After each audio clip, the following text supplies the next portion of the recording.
బుల్లితెర మీద తమ అందాలతో కుర్రకారుకు పిచ్చెక్కిస్తున్న యాంకర్లు రష్మి, అనసూయ.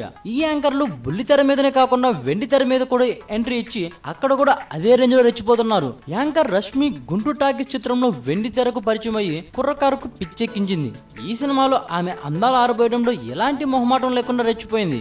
గుంటూరు టాకీస్ తర్వాత రష్మికి అంతం, తను వచ్చినట్టు ఇలా వరుసగా సినిమా ఛాన్సులు వస్తూనే ఉన్నాయి. ఆమె అందాలను ఆరబోస్తూనే ఉంది. ఇక బుల్లితెర మీద అనసూయ, రష్మి తర్వాత అదే స్థాయిలో అందాలను ఆరబోసి పాపులర్ అయిన హాట్ యాంకర్ శ్రీముఖి. ఇప్పుడు ఈ భామ కూడా ఓ అడల్ట్ సినిమాకు కమిట్ అయ్యి వెండి తెరపై తన అందాలను ఆరబోతకు రెడీ అయింది. ఇప్పటికే శ్రీముఖి పలు సినిమాల్లో చిన్న చిన్న పాత్రలు చేసింది. ఇటీవలే చంద్రిక అనే ఓ అడల్ట్ టైప్ మూవీలో నటించిన ఓ హాట్ వీడియో లీక్ అయింది. ఈ వీడియో ఇప్పుడు జోరుగా వైరల్ అవుతుంది. ఆ హాట్ వీడియో బెడ్రూమ్ సీన్ కావడం విశేషం. శ్రీముఖి ఓ చిన్న హీరోతో నటించిన ఆ సీన్ లో రెచ్చిపోయి హాట్ గా కనిపించింది. ఇప్పుడు సోషల్ మీడియాలో ఆ వీడియో జోరుగా హల్చల్ చేస్తుంది. ఇప్పటికే ఆ వీడియోని 16 లక్షల మంది వీక్షించారు. చూస్తూనే ఉండండి మరిన్ని న్యూ అప్డేట్స్ కోసం టాప్ తెలుగు మీడియా.